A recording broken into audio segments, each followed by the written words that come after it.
아멘. 하나님의 말씀 에베소서 2장입니다.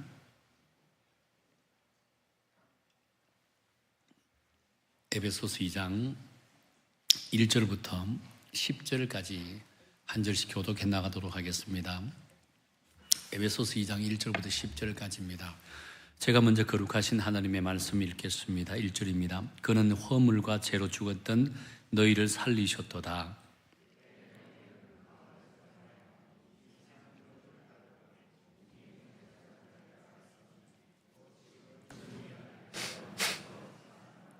전에는 우리도 다 그 가운데서 우리 육체의 욕심을 따라 지내며 육체와 마음이 원하는 것을 하여 다른 이들과 같이 본질상 진노의 자녀이었더니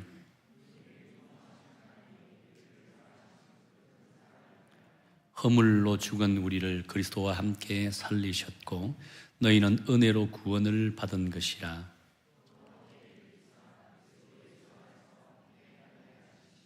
이는 그리스도 예수 안에서 우리에게 자비하심으로써 그 은혜의 지극히 풍성함을 오는 여러 세대에 나타내려 하심이라.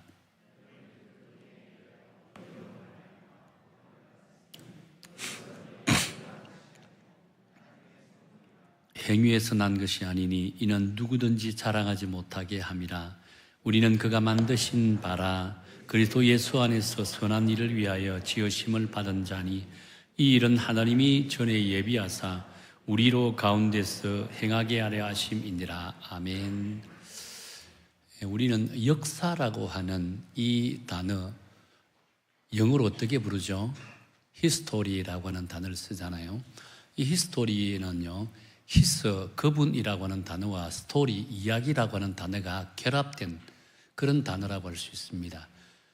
결론적으로 역사는 어떤 내용이죠? 그분의 이야기가 역사라고 한다는 겁니다.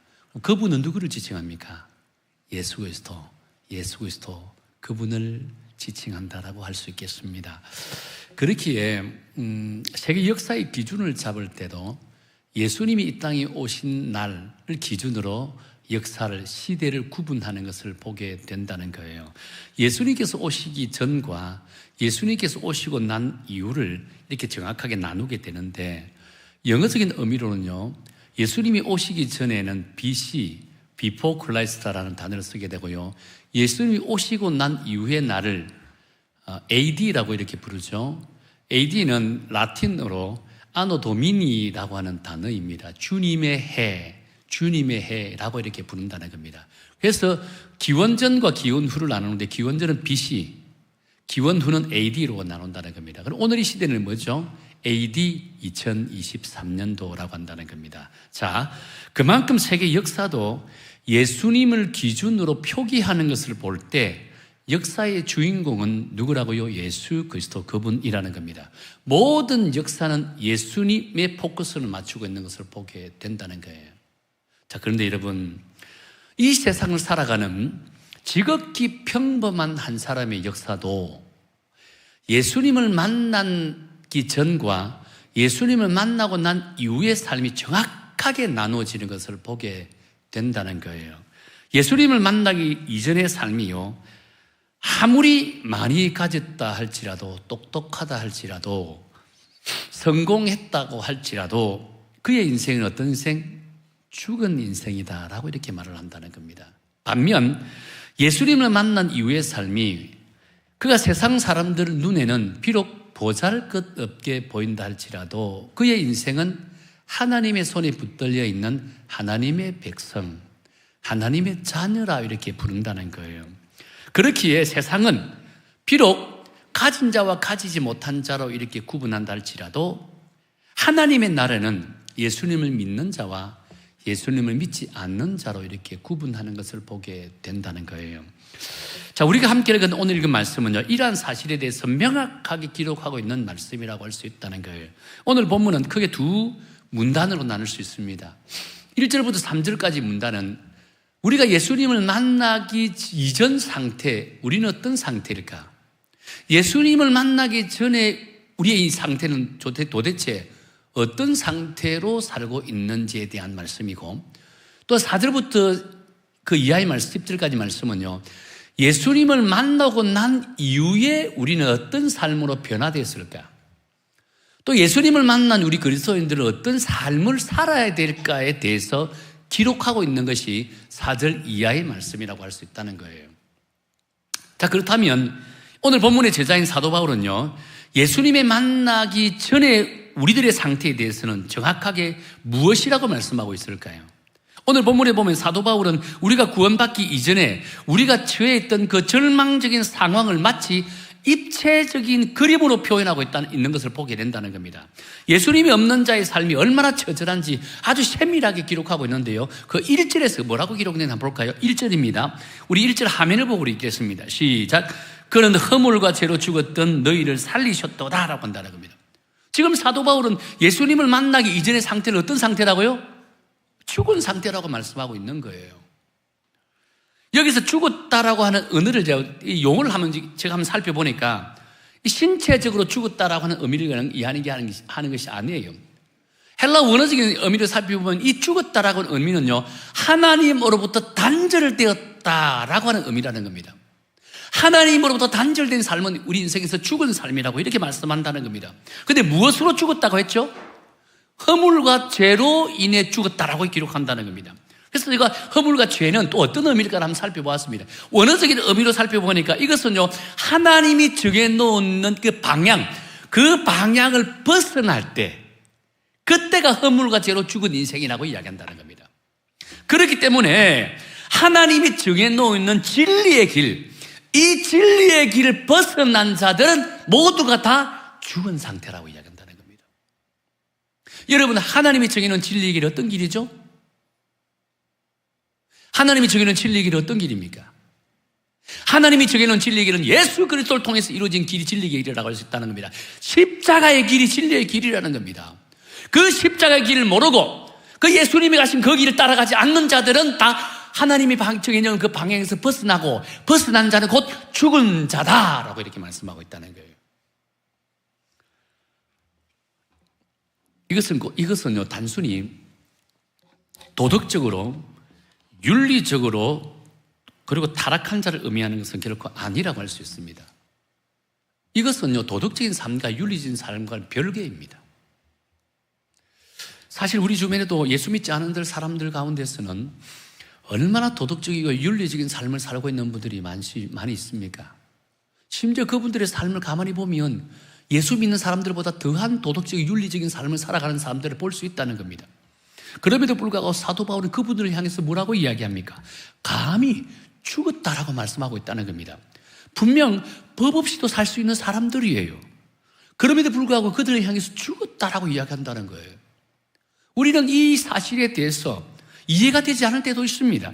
어찌 법 없이도 살 수 있는 사람을 향해서 주변의 많은 사람들보다 도덕적이고 대단히 윤리적인 삶을 살고 있다고 존경받고 존중받는 사람임에도 불구하고 우리 그들을 향해서 죽었다라고 한다는 것이 이해가 됩니까?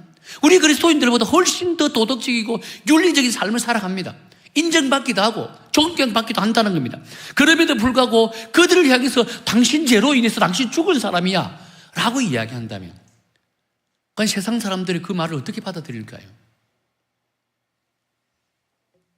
그런데요, 여러분, 우리가 도저히 이해되지 않고 용납하기 힘들다라고 하는 이 사실, 이 말씀은 여러분, 저의 진단 기준이 아닙니다.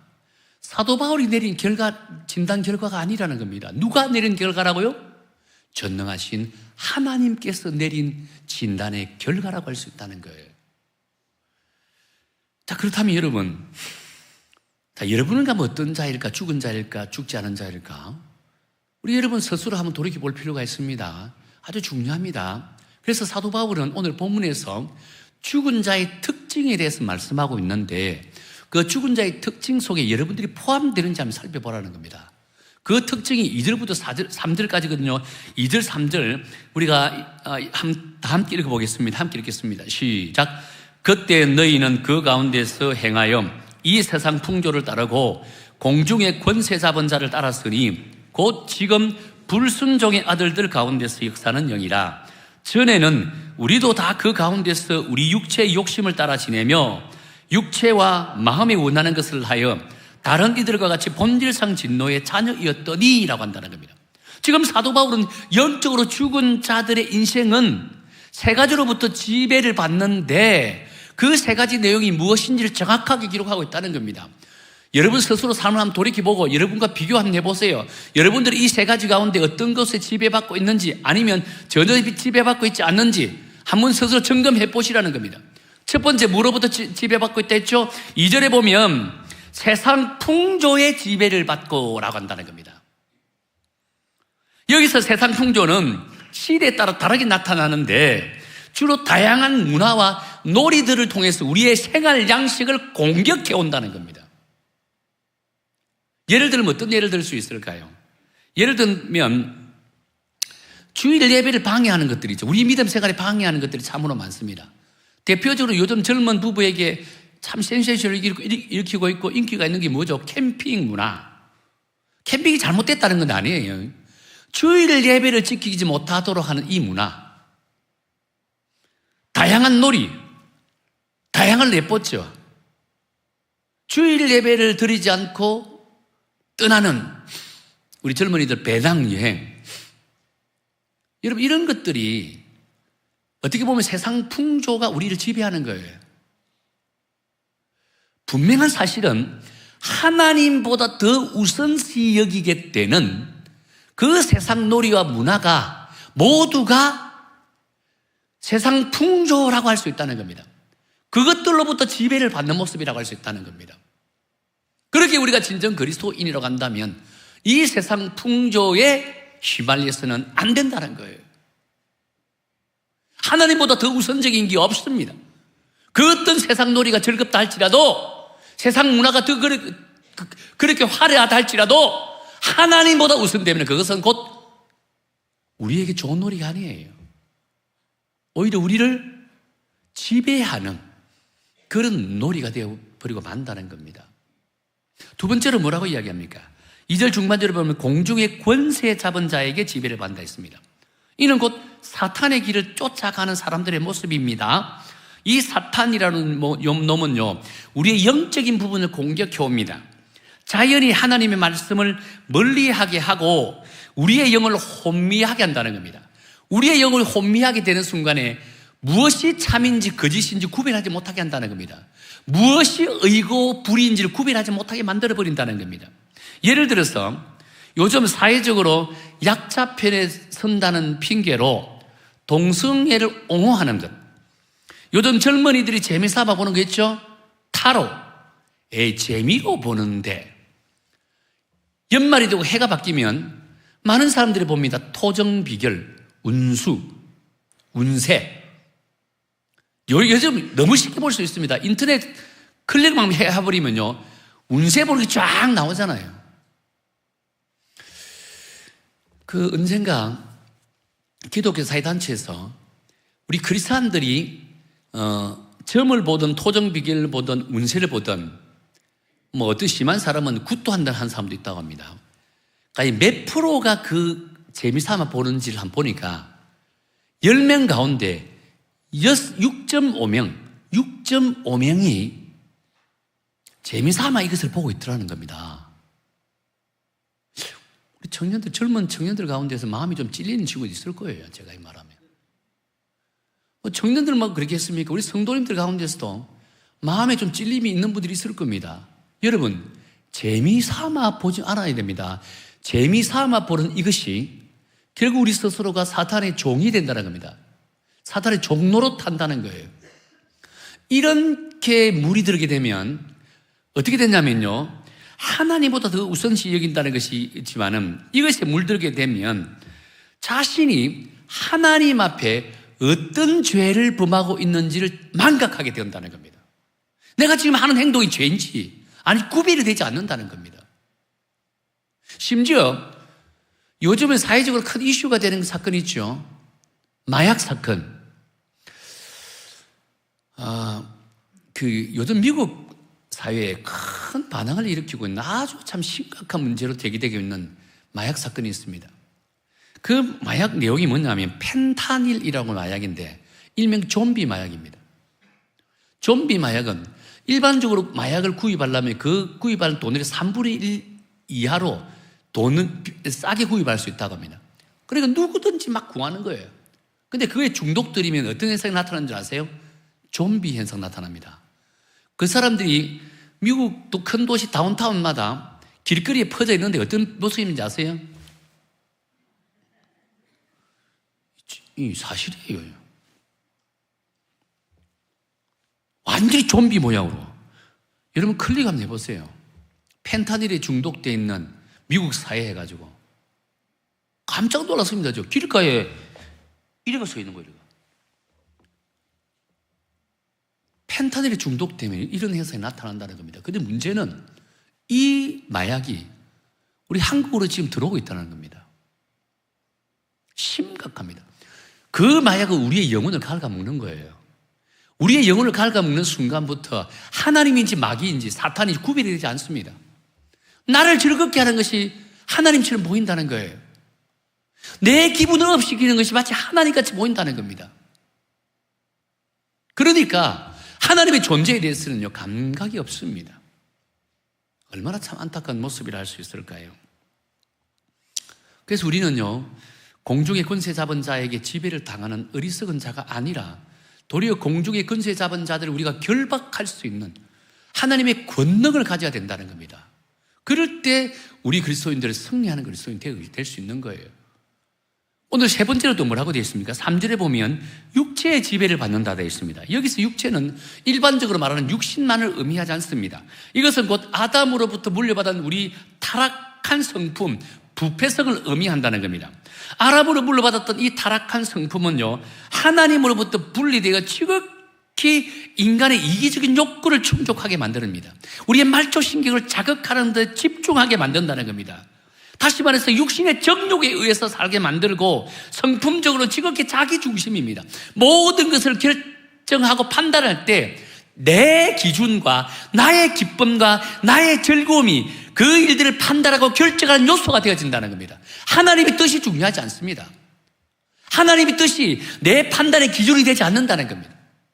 내 즐거움과 기쁨이 이 판단의 기준이 되어 있다는 겁니다. 그러니까 그의 인생이 하나님이 지배당하는 인생일까요? 아니에요. 그 인생은요, 육체의 지배받는 참으로 어리석은 자라고 할 수 있다는 겁니다. 여러분의 삶이 어떻습니까? 여러분의 중요한 것 결정할 때 과연 하나님 앞에 얼마나 묻습니까? 하나님 뜻을 얼마나 찾습니까? 아니면 이 판단의 기준이 나의 즐거움이고 나의 기쁨이고 나의 명예입니까? 만일 이 판단의 기준이 나의 즐거움이고 나의 기쁨이고 나의 명예라고 한다면 여러분들이 육신의 지배를 받는 자라고 할 수 있다는 거예요. 우리가 진정 그리스도인이라고 한다면 우리의 모든 판단의 기준은 하나님의 뜻, 하나님의 영광이어야만 한다는 겁니다. 이럴 때 우리는요, 육신으로부터 지배당하지 않는 온전한 그리스도인의 삶을 살아갈 수가 있다고 한다는 겁니다. 그런데 우리는요, 그렇지 못한 삶을 살 때가 얼마나 많습니까? 하나님의 뜻과 전혀 다른 삶을 추구할 때가 얼마나 많이 있습니까? 그래서 우리 참으로 안타까운 그리스도인이다 라고 우리 지칭한다는 겁니다. 그렇습니다. 이러한 특징들이 바로 거듭나지 않았던 지난날의 우리의 육신적인 모습이라고 할 수 있다는 거예요. 인간의 믿음, 마음 전체가 이 타락한 권세의 영향 아래 놓여 있다 보니까 우리의 지성도, 우리의 감성도, 우리의 의지도 철저하게 타락한 본질상 진노의 대상이고 진노의 자녀로서 삶을 살아갔다는 겁니다. 그렇게 우리가 아무리 세상에서 즐거움을 쫓는 삶을 산다 할지라도 우리의 인생은 지옥이었다는 거예요. 지옥 같은 인생을 살았다는 겁니다.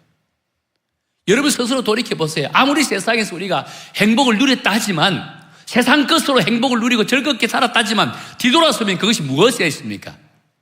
허무하고 지옥 같은 인생이었다는 겁니다. 마약을 왜 합니까? 마약을 하는 순간 세상 모든 걸 잊게 된대요. 공중에 붕 뜬 것처럼 황홀한 지경에 놓인다고 합니다. 그 약효가 딱 떨어지는 순간 우리 어떻습니까? 지옥 같은 인생이라는 겁니다. 이것이 세상의 악한 자의 모습입니다. 그래서 종교적 할비는 이러한 우리의 상태를 두고 뭐라고 이야기했냐면요, 전적 타락한 상태라고 했습니다. 모든 게 타락했다는 겁니다. 정상적인 것이 하나도 없다라고 이야기한다는 거예요. 자, 그런데 여러분 놀랍게도 4절로 딱 넘어옵니다. 넘어온 순간부터 분위기가 확연하게 바뀌어버렸다는 겁니다. 반전이 일어나고 있다는 겁니다. 4절 시작에 보면 오늘 우리 4절 시작에 뭐라고 되어 있냐면 긍휼이 풍성하신 하나님이 우리를 사랑하신 그 사랑을 인하여 되어 있거든요. 원어 성경에 보면 이 긍휼이 앞에 그러나라고 하는 대라고 하는 단어가 붙어 있습니다. 이 대라고 하는 단어는 한글로 번역하면 그러나이거든요. 근데 여러분, 그러나가의 문법적인 의미가 어떤 의미입니까? 의죠? 앞에 나와 있는 내용이 반전을 이룰 때 쓰는 중간적인 접속사가 바로 그러나입니다. 뭐뭐뭐하나 그러나라고 들어갈 때는 반전이 이루어진다는 겁니다. 근데 4절 시작을 원어 성경에 보면요, 그러나라고 하는 접속사가 붙어 있더라는 겁니다. 그런데 왜 번역하면서 이 그러나를 뺐는지는 이해가 되지 않습니다. 왜? 아주 중요한 부분이기 때문입니다. 그렇다면 여러분, 이 3절 하반절부터 4절 시작을 그러나를 붙여서 한번 읽어볼까요? 우리 한번 읽어보게, 화면을 보고 우리 함께 읽겠습니다. 시작. 본질상 진노의 자녀이었더니 그러나 긍휼이 풍성하신 하나님이 우리를 사랑하신 그 큰 사랑을 인하여 허물로 죽은 우리를 그리스도와 함께 살리셨고 라고 한다는 겁니다. 지난날 우리는요, 마귀의 종로로 타며 본질상 진노의 자녀로서 세상 풍속을 쫓아가며 육체의 욕심대로 살았던 지옥 같은 인생을 살았다는 겁니다. 그로 인해 영원히 죽을 수밖에 없는 인생이었다는 겁니다. 그런데 놀랍게도 그러나 하나님께서 우리 이런 인생을 너무너무 사랑하심으로 허물과 죄로 죽을 수밖에 없는 우리를 살리셨다라고 말씀하고 있다는 거예요. 그럼 여기서 하나님께서 우리에게 주신 사랑은 도대체 어떤 사랑일까요? 어떤 사랑을 주셨습니까? 당신의 독생자 예수 그리스도를 우리 죄를 대신해서 십자가의 대속 제물로 우리에게 주셨던 그 사랑이라고 할 수 있다는 겁니다. 우리가 죽어야 하는데 예수님께서 우리를 대신해서 십자가에 죽으셨다는 겁니다. 그 죽음을 통해서 우리가 살았다는 겁니다. 우리가 죄로 인해서 죽을 수밖에 없는데, 우리가 죄로 인해서 십자가에 죽어야 되는데 우리를 대신해서 예수님이 대속제물이 되셨다는 겁니다. 그로 인해 우리가 살았다는 거예요. 이보다 더 큰 사랑이 어디 있을까요, 여러분? 세상에 수많은 종교가 있습니다. 그 종교를 탄생한 수많은 교주들이 있습니다. 그 단 한 사람도, 이단의 수계도 자기 목숨을 내어놓고 사람들을 살린 사람은 단 한 사람도 없습니다. 그리고 우리 예수님은 어떻다고요? 당신의 목숨을 우리를 위해서 내어 던지셨다는 겁니다. 당신이 대속 제물이 되셨다는 겁니다. 그로 인해 우리가 살았다는 겁니다. 이것이 진리의 종교라고 할 수 있는 거예요. 그래서 예수님이 우리의 구세주가 되고 메시아가 되고 진정 하나님이 되신다는 것입니다. 우리 이 진리를 깨달아야 되는 거예요. 그런데 여러분, 예수님의 죽음은 죽음으로 끝나지 않았죠. 만일에 죽음으로서 끝나버렸다면 오늘 저와 여러분 여기 있어요. 예수님을 찬양할 필요가 없는 겁니다. 죽은 분을 어떻게 우리가 찬양합니까? 그런데 예수님이 십자가에 죽으신 지 정확하게 사흘 만에 다시 살아나셨다라고 합니다. 놀랍게도 예수님의 다시 사심은 예수님의 다시 사심으로 끝나는 것이 아니었습니다. 우리 역시 예수님과 함께 다시 살아났다는 겁니다.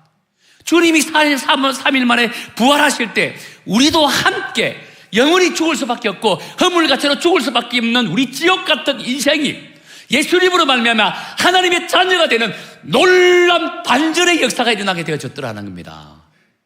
예수님을 통해서, 그분의 부활의 역사를 통해서 우리 인생이 부활되었다는 겁니다. 이제는 여러분 본질상 진노의 자녀가 아니에요. 여러분은 본질상 진노의 자녀가 아니에요. 여러분 죄악에 깃들어 있는 공중권세에 사로잡히는 자가 아닙니다. 여러분 하나님의 품 안에 있는 하나님의 자녀이자 하나님의 백성이라고 할 수 있다는 겁니다. 누구를 통해서요? 예수 그리스도, 그분을 나의 구주로 믿는 자, 내 마음속에 예수님 살아계신 자, 그런 자들은요 오늘 이 말씀을처럼 우리는 진노의 자녀가 아니라 하나님의 친백성이 되어진다라고 한다는 겁니다. 사랑하는 성도 여러분, 여러분이 예수님이 나의 구주임을 믿습니까? 여기 쪽에만 구원이 있는 것 같아요. 2층에는 아예 들리지 않습니다. 지금 2층에는. 다시 한번 더 묻습니다. 여러분이 예수님을 나의 구주로 영접합니까? 2층에는 좀 불안합니다. 그래도 구원이 조금 불안한데요. 예수님을 나의 구주로 영접하는 순간 우리는 진노의 자녀가 아니라 정령 하나님의 자녀, 하나님의 백성이 되신다 라고 한다는 거예요. 우리는 세상 사람들과 똑같은 모습을 갖고 있다 할지라도 똑같은 인생은 결코 아니라고 할 수 있다는 겁니다. 이 놀라운 특권을 가진 자가 바로 예수님을 믿는 저와 여러분이라고 할 수 있다는 겁니다. 지난날 우리는요, 하나님을 알지 못한 내가 어떤 삶을 살았습니까? 죄를 밥 먹듯이 저질렀잖아요. 그럼에도 불구하고 죄가 도대체 무엇인지 깨닫지 못했습니다. 지난날 나 자신을 돌아보면 지금 내가 한 가지를 이루기 위해서 내가 행복하려고 상대를 짓밟고 억누르고 밟고 일어서야 되는 그런 참 형편없는 인간이 바로 나였습니다. 뿐만 아니겠습니까? 정말 우리는 지옥 같은 인생을 살아온 인생입니다. 나 자신의 삶을 돌아보면요, 자그만 실패한 일에도요, 절망하고 좌절하고 낙심하고 모든 것을 포기하고 싶고 하나님을 탓하는 그런 어리석은 인생을 살았다는 겁니다. 그런데 놀랍게도 이런 인생을 위해서 예수님께서 십자가의 은혜와 사랑을 우리를 위해서 제공해 주시고 그 십자가의 은혜와 사랑을 우리는 새롭게 거듭난 인생이 되었더라라고 한다는 겁니다. 진노의 자녀로서 세상만 바라보았던 그 지옥 같은 인생을 살았던 우리가 하나님의 그 십자가의 은혜와 사랑을 통해서 이제는 하나님의 백성으로서 신분의 변화가 나타나게 되어졌더라는 겁니다. 이제는 그 어떤 이도 우리를 향해 공격해오지 못한다는 겁니다. 공중의 공중을 잡은 권세가 우리를 향해서 그렇게 공격해도 우리를 결코 거기에 넘어가지 않는다는 겁니다. 세상 풍조가 우리를 향해 그렇게 유혹을 해와도 우리와 함께 하시는 예수 그리스도 그분께서 그 세상 풍조를 다 막아주신다는 것입니다. 여러분의 힘으로 막는 것이 아니에요. 우리와 함께 하시는 예수 그리스도 그분을 바라보는 순간에 우리는 이것들로부터 우리는 승리해 나갈 수가 있다는 겁니다. 이것이 하나님께서 우리에게 주신 은혜이자 축복이라고 한다는 겁니다.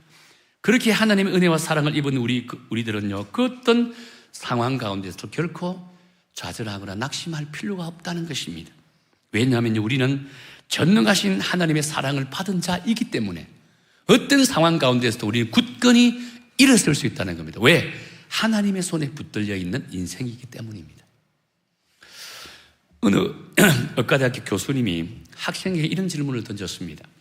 한 부부가 있는데 남편은 매독에 걸렸고 아내는 심한 폐결핵에 걸려있다. 이 가정에 아이가 넷인데 폐결핵에 걸린 한 아이는 며칠 전에 죽었고 나머지 셋도 폐결핵에 걸려 별로 살 가망이 없다. 그런데 그 폐결핵에 걸린 아내가 또 임신을 했다. 어떻게 하겠는가? 이 정도면 낙태할 충분한 이유가 있는 것이 아닌가라고 이렇게 질문을 던졌습니다. 아마 의대생들에게 의료윤리 문제를 아마 질문을 하는 것 같아요. 여러분 같으면 어떻게 대답하겠습니까? 이런 상황에서 여러분 같으면 애를 낳아야 된다라고 주장할 수 있을까요? 아니면 낙태해야 된다라고 이렇게 주장할 수 있을까요? 그런데 한 학생이 이렇게 대답합니다. 당연히 낙태해야죠 라고 이렇게 이야기를 했다는 겁니다. 왜냐하면 그 아이가 태어나도 다시 살 수 있는 가망이 별로 없기 때문입니다. 그 학생이 이렇게 대답하자 교수님은 그 학생이 이렇게 말을 했다고 합니다. 자네는 방금 베토벤을 죽였다네.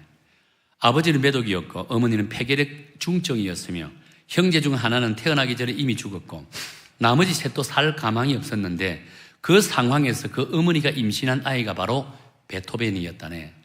위대한 음악가 베토벤이었다는 겁니다.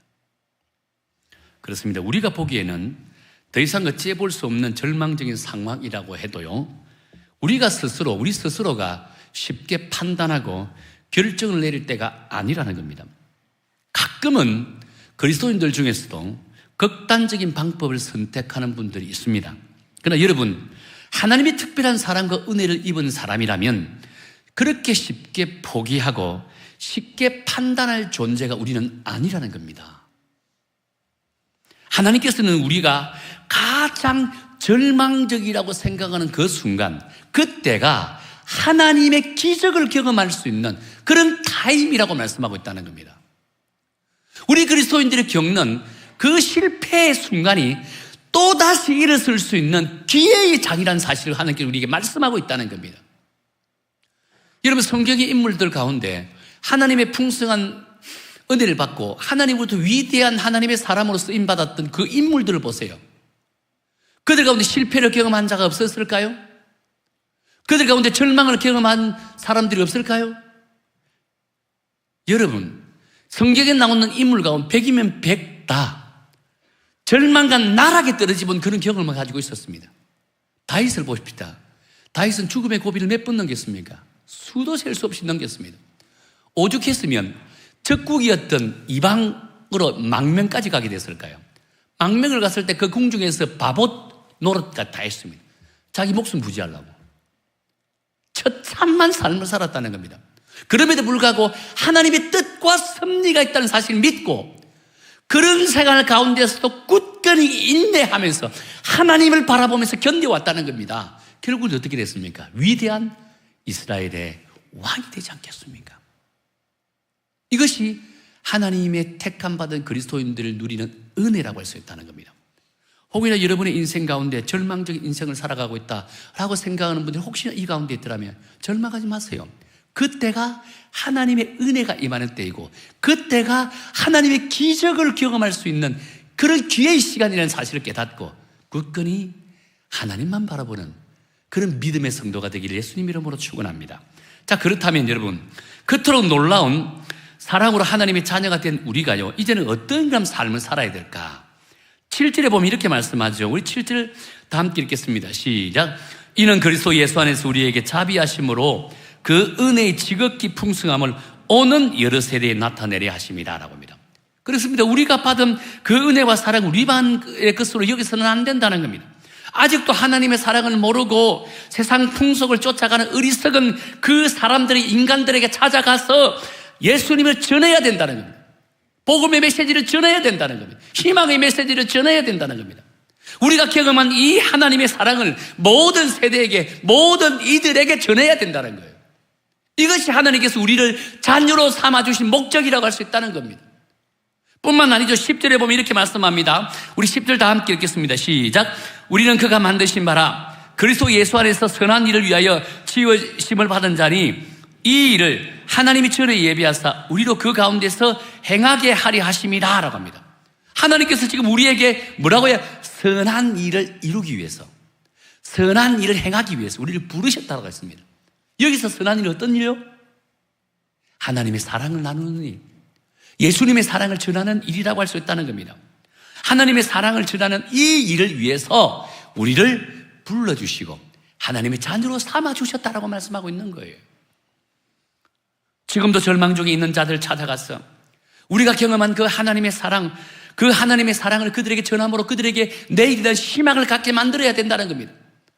사랑이 메말라서 이 세상을 포기하고자 하는 그런 자들을 찾아가서 주님의 사랑을 나누고 그들에게 다시금 일어설 수 있는 힘과 능력을 제공해야 된다는 겁니다.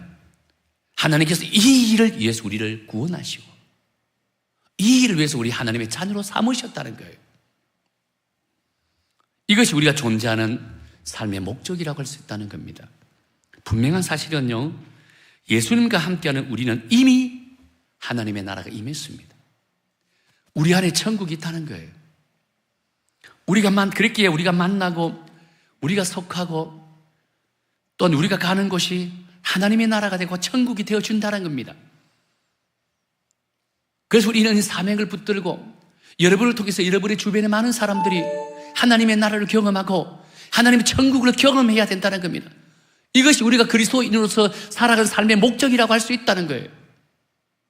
우리 여성교에 속해 있는 여러분 모두는 이미 하나님의 나라가 임하고 천국을 소유한 자임을 믿으시고 아직도 여러분 주변에 천국을 깨닫지 못하고 하나님의 나라를 알지 못하는 자들이 절망 가운데 살아간 자가 있더라면 그들에게 가셔서 우리가 경험하고 있는 이 하나님의 나라를 나누고 전해야 된다는 겁니다. 이 사명을 붙들고 살아가기를 원하는 자에게 하나님의 은혜가 날마다 풍성하게 채워진다는 사실을 믿으시길 바랍니다. 지난주에 설교를 준비하면서 읽은 글들 중에 9일 동안 천국 만들기라고 하는 글이 있어서 여러분에게 소개하고 말씀을 맺도록 하겠습니다. 어느 날 한 부인이 가정 시간을 비관하여서 하나님께 이런 기도를 드립니다. 하나님, 빨리 천국에 데려가십시오. 힘들어 죽겠습니다. 라고 이렇게 기도를 드렸습니다. 하도 간절히 기도드리니까 하나님 즉각적으로 반응을 나타내 보입니다. 부인에게 나타나서 이렇게 말합니다. 그래, 살기 힘들지 내가 네 마음 다 알았다.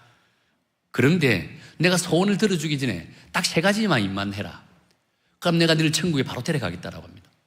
그러면서 첫 번째 일은 뭐라고 이야기했냐면, 집안이 아주 대단히 지저분한 것 같은데 왜?